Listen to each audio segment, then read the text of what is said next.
Hello students, आज की video में हम डिस्कस करने वाले हैं क्लास 10 सब्जेक्ट इंग्लिश से मेन रीडर बुक है फर्स्ट फ्लाइट। वहां से पोएट्री सेक्शन से हमने एक बहुत ही इजी, बहुत ही इंपॉर्टेंट पोएम को लिया है जिसका टाइटल है डस्ट ऑफ स्नो। पोएट हैं रॉबर्ट फ्रॉस्ट।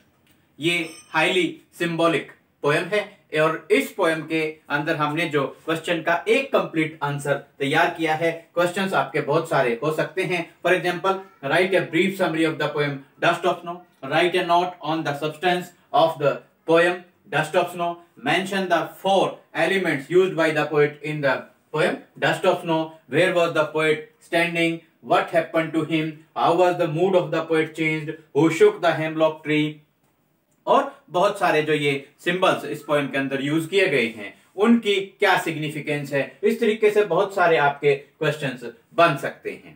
तो हमने केवल एक सिंगल कंप्लीट आंसर तैयार किया है। आप इसको लर्न कीजिए, नोट डाउन कीजिए, रिवाइज कीजिए और ये ऑल इन वन आप कहेंगे कि एक ही काफी है। हमारी जो सीरीज है क्वेश्चन आंसर्स की, उसमें आपके लिए सफिशिएंट रहेगा। कोई भी क्वेश्चन आपका इससे बाहर डस्ट ऑफ स्नो आपकी जो पोएम है उससे नहीं होगा। इस पोएम में जहां तक हम बात करें, कुछ पोएटिक डिवाइसेस पोएट ने यूज किए हैं। तो मेनली है मेटाफर। मेटाफर पोएट ने वहां यूज किया है जब उन्होंने falling of Dust of Snow, आप कहें falling of flakes of snow को उन्होंने डस्ट से कंपेयर किया है। वहां मेटाफर जो है यूज किया गया है, आपका रूपक अलंकार यूज किया गया है।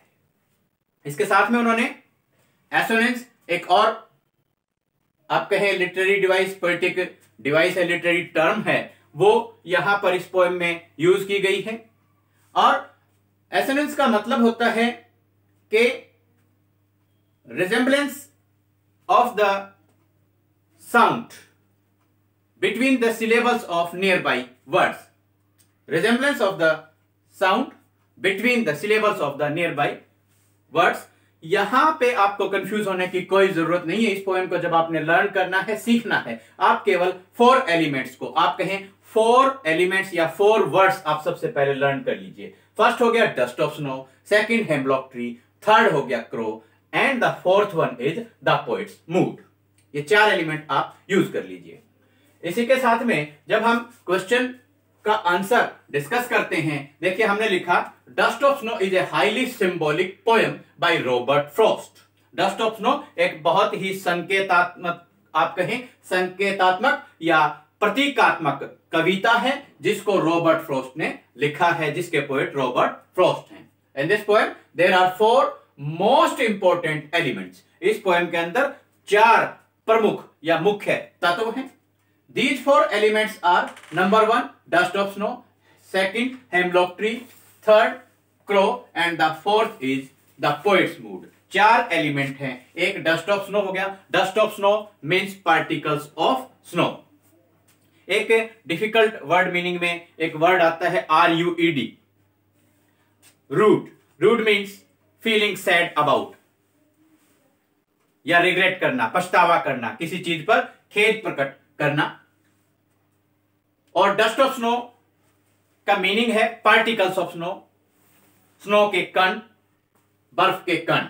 तो 4 एलिमेंट्स हैं Dust of snow, hemlock tree, crow and the poets mood. अब इनकी क्या सिग्निफिकेंस है, क्या महत्व है इस पोएम में। All these 4 elements are closely related to each other. चारों के चारों तत्व आपस में एक दूसरे से गहरे रूप से जुड़े हुए हैं। The dust of Snow is a symbol of depression। The dust of snow is a symbol of depression in the beginning of the poem। शुरुआत में जो dust of snow दिखाई गई है वो एक तरीके से सिंबल ऑफ डिप्रेशन, निराशा के प्रतीक के रूप में उसको दिखाया गया है। लेकिन बाद में ये जो है एक आशा के प्रतीक के रूप में या सिंबल ऑफ ऑप्टिमिज्म के रूप में इसको यूज किया गया है, क्योंकि डस्ट ऑफ स्नो जब पोएट के ऊपर गिरी थी तो उनका मूड चेंज हो गया था। तो शुरुआत में हमने लिखा है the dust of Snow is a symbol of depression in the beginning of the poem. इसी तरीके से the hemlock tree is a symbol of sadness.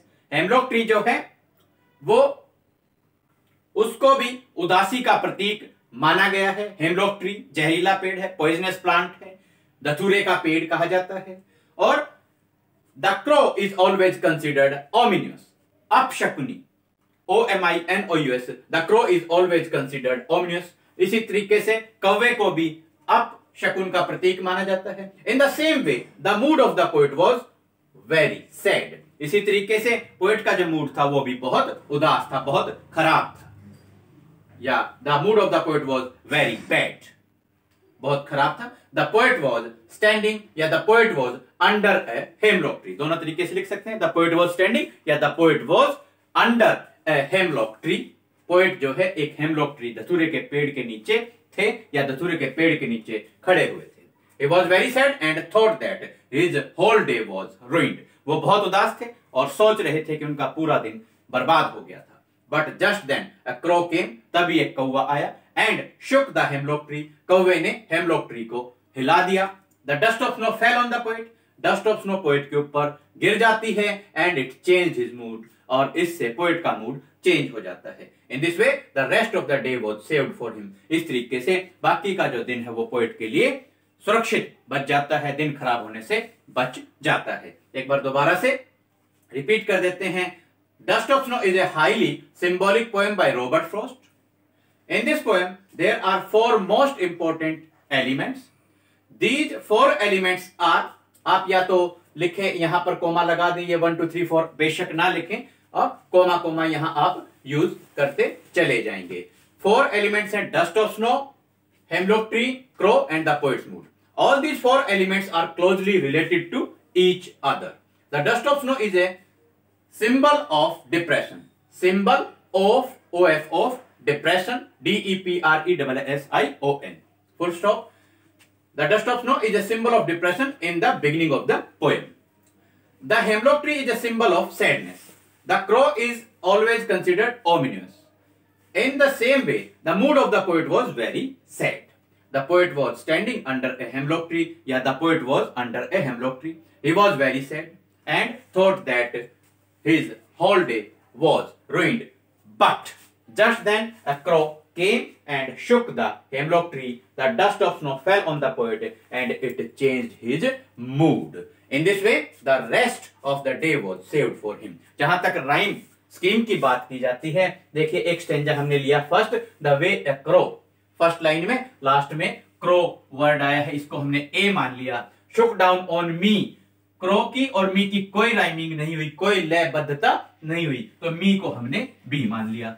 The dust of snow, अब फिर से क्रो और स्नो की राइमिंग हो जाती है, लयबद्धता हो जाती है, इसको हम ए मान लेंगे। फ्रॉम ए हेमलॉक ट्री, तो मी और ट्री की फिर से राइमिंग हो गई, तो इसको ट्री को भी हम बी मान लेंगे। राइम स्कीम स्टेंजा नंबर 1 और स्टेंजा नंबर 2 बोथ स्टेंजाज में इस पोएम में ए बी रहती है, ये आप लर्न कर लेंगे। स्टूडेंट्स, ऑल इन वन या एक ही काफी है, यानी कि पूरे लेसन के लिए, पूरी पोएम के लिए एक आंसर की फॉर्म में जो हमने सीरीज स्टार्ट की है, उसमें हम नेक्स्ट पोएम के साथ आपसे फिर करेंगे मुलाकात। Thanks, have a nice day.